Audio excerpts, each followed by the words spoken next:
ఇప్పుడు Nerella third degree అనగానే కేటీఆర్ పేరు గుర్తుకొస్తుంది. దేశవ్యాప్తంగా చర్చ జరిగినది. సో ఈ కవిత మాట్లాడుతూ రామన్న ప్రమేయం లేదు, సంతోష్ రావే తెర వెనకాల ఉండి నడిపించినట్టు అని చెప్పి, సో ఇక్కడ రామన్నని పక్క జరుపుతున్నట్టు ఏమైనా అనిపిస్తూ ఉందా? రామన్ననే మాట్లాడిస్తున్నాడు, మీకేమన్నా డౌట్ అనిపిస్తుందా? ఇక ఆయన రాము మాట్లాడిపిస్తున్నాడని కేటీఆర్ మాట్లాడిపిస్తున్నాడని నాకేం ఏం లేదు. కానీ ఒక్క మంచి అయితే ఏం జరుగుతున్నది అంటే వాళ్ళు పంచాయతీ పెట్టుకుంటే ఉన్నాయని ఎట్లా ఒక చీడ పురుగు తెస్తే చెట్టు చేరుసు అన్నట్టు ఆ పార్టీని మొత్తం ఆమె నాశనం పట్టిస్తుంది. ఆ కుటుంబాన్ని కూడా బజారు తీసుకొచ్చి పెడుతున్నది. ప్రజలకైతే వాస్తవాలు వాళ్ళే చేయించినది అయితే తెలుస్తున్నది. ఎవరో బయటికి వెళ్ళి వచ్చే శక్తి కాకుండా వాళ్ళంతా ఒకటే కుటుంబం కదా. నాకు అర్థం కాదంటే ఇక పెద్ద సుఖంపూస అయినట్టు ఇప్పుడు వచ్చి మాట్లాడుతుంటే జనంకు మాత్రం ఈ మీద సింపతి ఉండాల్సిన అవసరం అయితే ఏమీ లేదు, రాదు కూడా. ఆమె చాలా ఘోరంగా రాజకీయంగా చాలా అద్భుతంగా ఫెయిల్ కాబోతున్నది. కేసీఆర్ భాషలో అది ఉట్టిగా సీగుడ్డు. వీళ్ళందరూ కూడా రేపు తెలంగాణకు సీగుడ్లుగా తయారు కాబోతున్నారు. అయిపోయినట్టే. హరీష్ రావుని సంతోష్ రావుని బదనాం చేస్తుంది. రేపు పొద్దుగాల సందర్భాన్ని వస్తే కన్నా తండ్రిని కూడా బదనాం చేస్తుంది. ప్రజలు కూడా అనుకుంటారు కదా, అరే కన్నా తండ్రిని కూడా బదనాం చేస్తా ఉన్నది. బదనాం మీన్స్ తండ్రి అవినీతిని కూడా కల్వకుట్ల కవిత బయట పెడతా ఉంది. అరే కవిత మంచిదేమో అన్న చర్చ కూడా ప్రజల్లో జరుగుతుంది కదా, అట్లా అనుకోరా? కాలు కింద తలిగింది అనుకో, నడుచుకుంటూ పోతుంటే వాడు అందరికి రుద్దుపోయినట్టు చేస్తారు కదా. ఆల్రెడీ వాళ్ళు రుద్దుకొని ఉన్న జనం తెలియలే, ఈమె మళ్ళీ అందరికి రుద్దుతున్నది అన్నట్టు. అంతనే కవిత చేసే పని ఏంటంటే తరోగా తెలంగాణలో ఆపోజిషన్ వాళ్ళకి కావచ్చు మన బోటోళ్లకు పని తక్కువ ఏం చేసిందంటే, మనం చెప్తుంటే జనం నమ్ముతారు లేదు అని జనం కనిపించినా జనంకి అంతా తెలుసు. కానీ ఇప్పుడు వాళ్ళే బయటపడరు కాబట్టి, దొంగలే బయటపడరు కాబట్టి ఓరోరు జాతకాలు వాళ్ళే చదువుకుంటున్నారు. ఇప్పుడు హరీష్ రావు ఏం చెప్పాలి, కాళేశ్వరం చాలా పెద్ద ప్రాజెక్టు, మేము పెద్ద పోటుగాలం, మేము ఇంత పెద్ద చేసినామని హరీష్ చెప్పుకోవాలి. అది కాదు అంత అవినీతి అని డైరెక్ట్ చెప్పేసేసింది కదా, నువ్వు చేసినంత అవినీతి అనేది. ఇవాళ ఎండార్స్ అవుతున్నది. అట్లనే ఇలా మిషన్ కాకతీయ, మిషన్ భగీరథ, నువ్వు ఎన్లా చూసినా కానీ పెద్ద స్కామ్లు. రేపు పొద్దుగాల వాళ్ళు ఆమె నోరు మూయిస్తారా మనకు తెలియదు. కానీ ఇవన్నీ పెద్ద స్కామ్లు, ఇవన్నీ బయటికి వస్తే అప్పుడు అర్థమవుతుంది, జనానికి కూడా అర్థమవుతుంది. కానీ ఒకటేందంటే ఇలా వీళ్ళందరూ కలిసి అందరికి వాటాలు ఉన్నాయి. అందరు ఇప్పుడు కవిత ఏమన్నా అంతకుముందు మంగళ షాపులు నడిపినట్టుగానే ఆమె ఇప్పుడు కూడా గట్లనే మంగళ షాపులు నడుపుకుంటూ ఉండేది ఉంటేనేమో కవిత మాటకి ఏమన్నా ఇంపార్టెన్స్ ఉంటుంది. ఆమె కూడా 1000 కోట్లకు పడగెత్తి కూర్చున్నది కదా మొత్తము. ఉన్నప్పుడు వీళ్ళందరూ వాటాలు, అందరికీ అన్ని వాటాలు ఉన్నాయి. ఇవన్నీ తెలంగాణ ప్రజల సొమ్ము. ఓ దిక్కు ఇక్కడ ఆత్మ బలిదానాలు జరిగి తెలంగాణ భవిష్యత్తును అద్భుతంగా నిర్మాణం చేసుకోవాలనే ఒక ఆలోచనతో వాళ్ళు వాళ్ళ భవిష్యత్తును పనంగా పెట్టి ప్రాణాన్ని అసలు ఏ మాత్రం లెక్క చేయకుండా ఒకరు ఉరేసుకున్నారు, ఒకరు పెట్రోల్ పోసుకొని చచ్చిపోయినరు, ఒకరు పార్లమెంట్ ముంగడ చచ్చిపోయారు, యూనివర్సిటీలో కొంతమంది చచ్చిపోయినారు, ట్రైన్ అడ్డం పోయి చచ్చిపోయిండు సుమను.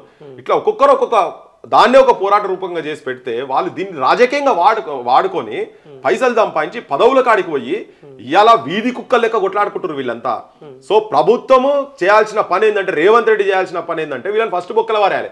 పాడేస్తలేడు అంటే ఈయన కూడా దాంట్లో వాటాదారుడే, 100% వాటాదారుడే. ఇలా సిబిఐకి పంపించిందంటేనే ఈయన అట్లా క్లియర్ కట్ గా వీళ్ళందరూ కలిసి ఉన్నారు కాబట్టి వాటాలు ఈయన కూడా అందినాయి కాబట్టి వీళ్ళు పంపిస్తలేరు. సెంట్రల్ కాంగ్రెస్ అయినా ఇక్కడైనా వీళ్ళు వాళ్ళంతా దొంగలే ఉన్నారు. బీజేపీలో కూడా దీనిలో పైసలు పోతున్నాయి. పోకపోయేది ఉంటే వాళ్ళు కూడా మరి మనం అన్నది కాదు కదా. అమిత్ షా ఎన్నోసార్లు ఇక్కడికి వచ్చి చెప్పిండు ఏటీఎం కార్డు, కాళేశ్వరం ఏటీఎం అన్నాడు. మరి 2 ఏళ్ల నుంచి ఏమైతుంది నాయన, ఏం చేస్తావు? ఇప్పుడు తీసుకొని నువ్వు చెప్పు, 20 ఏళ్ళు 25 ఏళ్ళ దాకా మేము కేసులు పెండింగ్ పడనీయం సిబిఐ దాంట్లో, నెక్స్ట్ 6 నెలల్లో దీన్ని క్లోజ్ చేస్తామని స్పెషల్ డ్రైవ్ పెట్టి ఒక 200 మందిని రిక్రూట్ చేస్తావా, 100 మందిని రిక్రూట్ చేస్తావా? ఇది ప్రజలకు సంబంధించినటువంటి సమస్య. బీజేపీ అమిత్ షా కావచ్చు, మోడీ కావచ్చు, బీజేపీలు ఇక్కడి నుంచి కూడా ఎంపీలు అందరూ పోయి నిజంగా వాళ్ళకు శిక్ష పడాలంటే వాళ్ళు అమిత్ షా మోడీ చెప్పింది కదా, ఇవన్నీ కాళేశ్వరం పెద్ద కుంభకోణం అని కూడా చెప్పింది కదా. మీరు ఇమీడియట్ గా 100 మంది 200 రిక్రూట్మెంట్ చేయించి ఈ కేసుని ఎక్కడో ఒకరు క్లోజ్ చేయించి తీసుకొని దగ్గర పెట్టుకొని చేసి శిక్షలు పడేటట్టుగా చేస్తే వాళ్ళని నమ్ముతాం. ఇప్పుడు వాళ్ళని నమ్మే పరిస్థితి ఎట్లాగూ లేదు, వాళ్ళ పని చేయరు. ఎందుకంటే మేఘా కృష్ణారెడ్డి బయటకు వస్తాడు. మేఘా కృష్ణారెడ్డి బయటికి వస్తే మొత్తం ఆయన ఇచ్చినటువంటి 500 కోట్లు బీజేపీకి ఇచ్చిన కూడా బయట పడతాయి. అన్ని పార్టీలకు కాంగ్రెస్ వాళ్ళకి ఇచ్చిండు, అన్ని ఇచ్చిండు. మేఘా కృష్ణారెడ్డిని మాత్రం దగ్గర దాచుకోవాలి.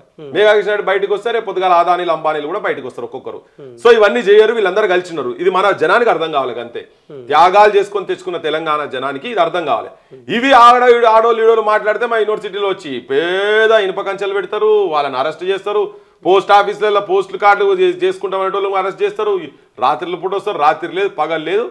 అన్ని ఇది ఏంటంటే రాజ్యం ఆలోచన అంతా ఒకటే. ఈ పాలకులు మొత్తం వీళ్ళందరూ కలిసి ఉన్నారు.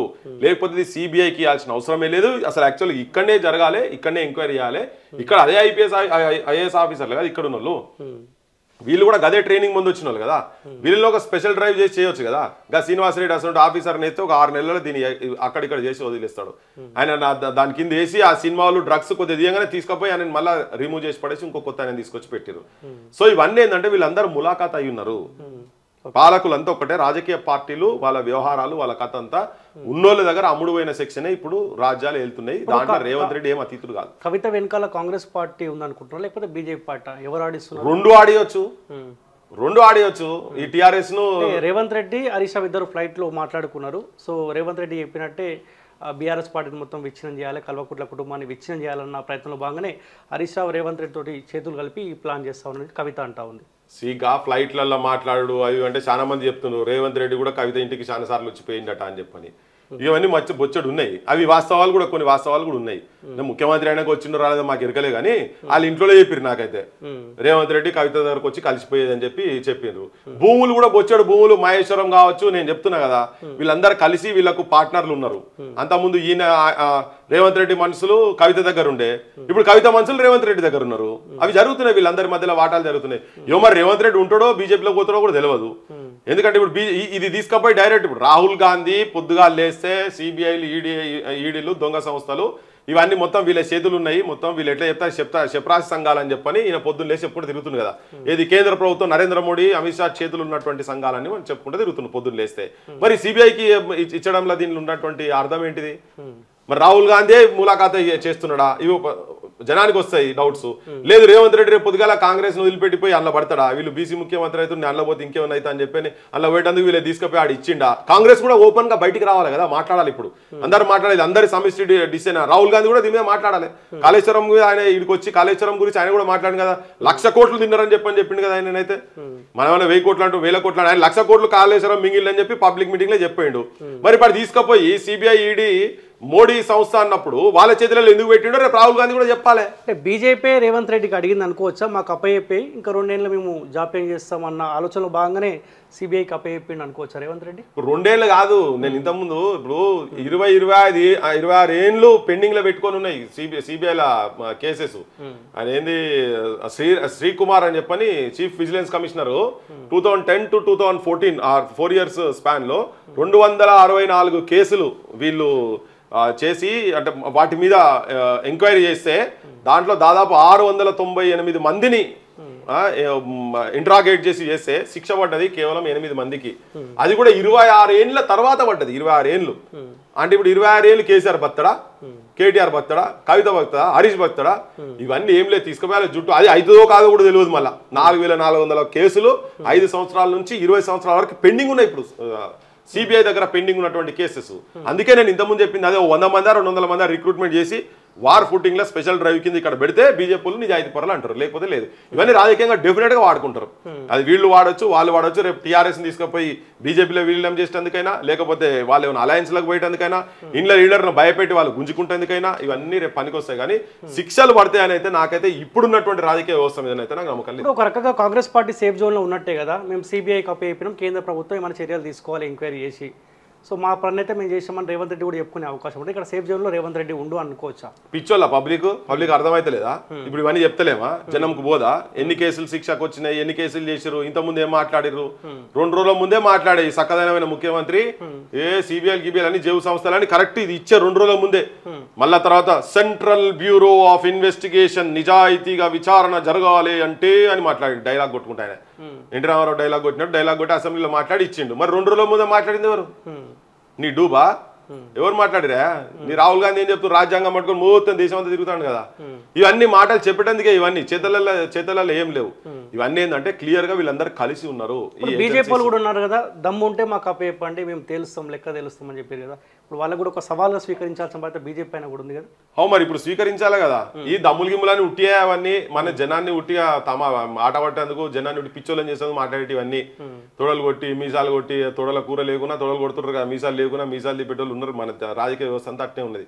ఇవన్నీ డూబ్ మాటలు, బక్వాస్ మాటలు, దొంగ మాటలు, లంగ మాటలు వీళ్ళు చెప్పేటి అన్ని చేస్తారా? చేస్తే ఆ రోజు అంతా నేను ఇప్పుడు మాట్లాడిన మాటలన్నీ వెనకకు తీసుకుంటా.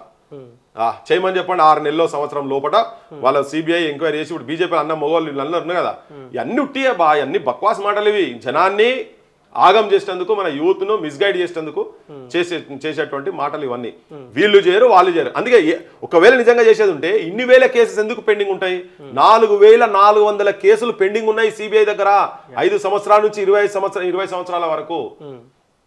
దాదాపు 380 కేసులు 20 సంవత్సరాల పైన పెండింగ్ అయి ఉన్నాయి కేసులు. అవి వాటి గురించి దిక్కులేదు. అందులో ఇదో కేసు ఏమైతుంది? వాళ్ళు అవసరం ఉన్నప్పుడు తీస్తారు, వాడతారు. ఇదంతా వీళ్ళందరూ కలిసి ఉన్నారబ్బా. తెలంగాణ రాజకీయ వ్యవస్థ కాదు భారతదేశంలో ఈ పాలిటీషియన్స్ ఇటువంటి వీళ్ళందరూ కలిసే ఉన్నారు. వీళ్ళకి ఏం శిక్షలు పడాయి? వాటాల పంచాయతీ. ఇప్పుడు అసెంబ్లీలో అద్భుతంగా మాట్లాడి అయిపోయింది, అక్కడికి క్లోజ్ అయింది, చేసిండ్రు. ఆ డీళ్లు జరుగుతాయి. వాళ్ళకింత నీకింత నాకింత వాటాలు పంచుకుంటారు, అయిపోతుంది. కేసు ఉంటుంది కాబట్టి నడుస్తుంది. ఆయన తిట్టుకుంటాడు, ఈయన తిట్టుకుంటాడు. రేపు పొద్దుగాల ఇవన్నీ కలిసిపోతారు. రేపు రాజకీయంగా బీఆర్ఎస్ కాంగ్రెస్ కూడా కలవచ్చు, బీఆర్ఎస్ బీజేపీ కలవచ్చు, ఎవరు కూడా కలవకపోవచ్చు. కానీ తెలంగాణ ప్రజలకు దీంతో ఏ మురిగేది లేదు. యువకులు బయటికి వచ్చి ప్రత్యామ్నాయ రాజకీయ వ్యవస్థ అమరుల ఆశయ సాధన దిశగా కనుక పని చేస్తే తెలంగాణలో ఏమైనా మార్పు జరుగుతుంది. నిజాయితీ పరులు, నీతివంతులు రాజకీయ వ్యవస్థను దాన్ని అందుకోవాలి. ప్రజలు కూడా పైసలకు ఓట్లు వేసుడు బంద్ చేయాలి. బంద్ చేయకుంటే ఈ దొంగ లంగాల చేతులల్లా దోపిడీకి గురి అయితేనే ఉంటాం. అది ఎన్నేళ్ళైనా పర్వాలేదు. ఓకే.